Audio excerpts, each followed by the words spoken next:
December 4, 1972, 7-year-old Steven Stainer left school in Merced, California, expecting an ordinary walk home.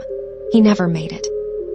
A stranger named 𝗪𝗓𝗄𝗃 approached the young boy, claiming he had been sent to tell Steven that his parents could no longer care for him. To a frightened child, the lie sounded convincing enough. Within hours, Steven had disappeared without a trace. For investigators, there was almost nothing to work with. Witnesses were scarce, physical evidence was limited, and every passing day reduced the chances of finding him. His family searched relentlessly, refusing to believe he was gone forever.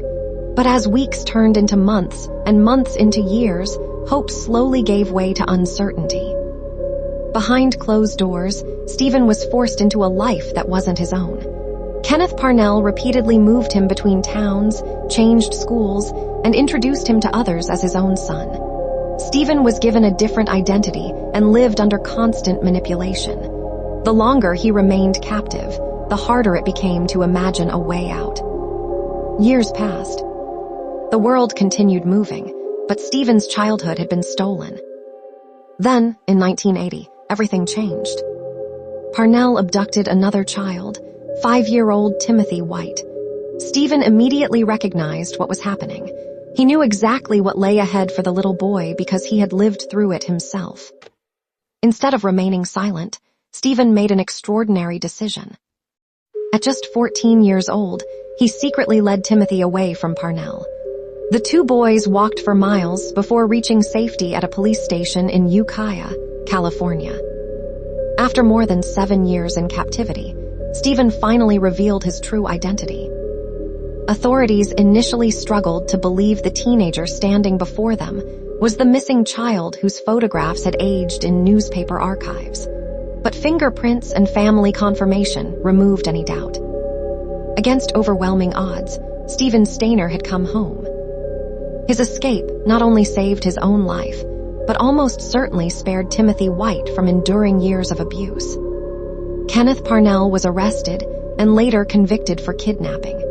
Many observers criticized the relatively light sentence he ultimately received, arguing that it failed to reflect the severity of his crimes. For Steven, however, freedom did not erase the trauma. Rebuilding a life after years of captivity proved far more difficult than returning home. He faced intense public attention while trying to reconnect with a family that had never stopped searching for him. Despite everything he had endured, Steven was widely remembered for one defining act, risking his own chance at freedom to rescue another child first. It remains one of the most remarkable acts of courage in the history of child abduction cases. Steven Stainer died in a motorcycle accident on September 16, 1989, at just 24 years old. His life was tragically short, but his legacy endures. Not because he survived unimaginable circumstances, but because, when another child's future depended on him, he chose courage over fear. Sometimes, the greatest heroes are not the strongest. They're the ones who simply refuse to let someone else suffer the same fate.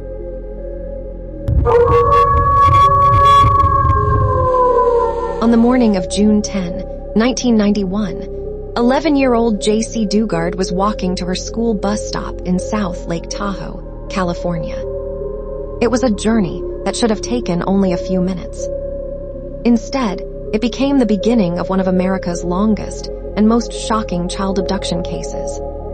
In broad daylight, a car pulled alongside 𝗬𝗓𝗃. A man grabbed her, forced her into the vehicle, and sped away before nearby witnesses could intervene.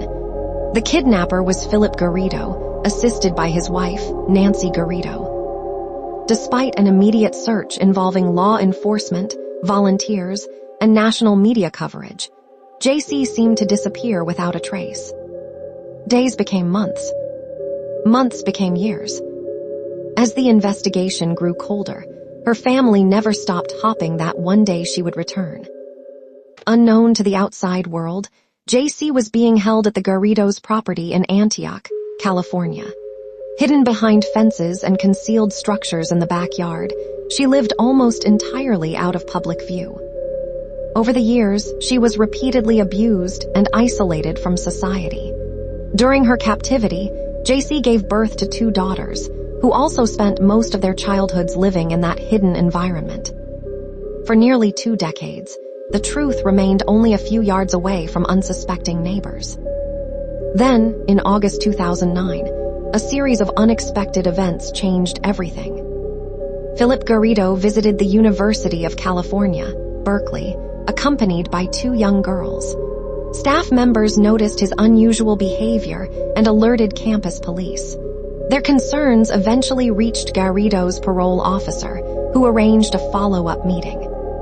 When Garrido appeared at the parole office on August 26, he brought 𝗬𝗓𝗍 and the 2 girls with him. Investigators quickly noticed inconsistencies in the family's story. As questioning continued, 𝗬𝗓𝗍 finally revealed the truth. She identified herself as 𝗬𝗓𝗍 Dugard. 18 years after vanishing, the missing girl the nation had searched for had been found alive.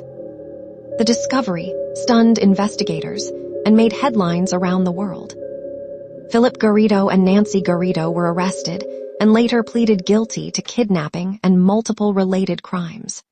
In 2011, Philip Garrido received a sentence of 431 years to life in prison, while Nancy Garrido was sentenced to 36 years to life. 𝗬𝗓𝗍's return marked the beginning of a different kind of journey. Rather than allowing her past to define her, she gradually rebuilt her life away from the spotlight.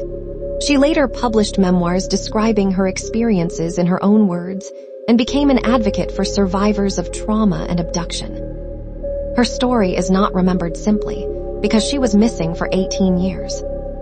It is remembered because, despite enduring unimaginable circumstances, she survived.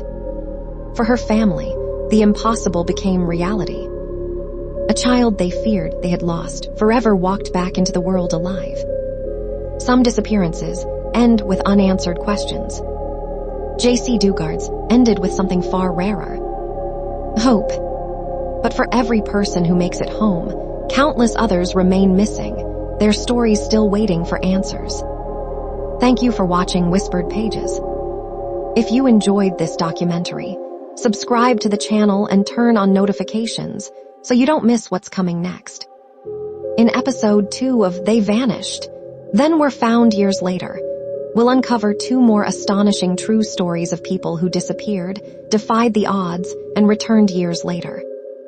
Until then, stay curious, because sometimes the greatest mysteries don't end with a disappearance.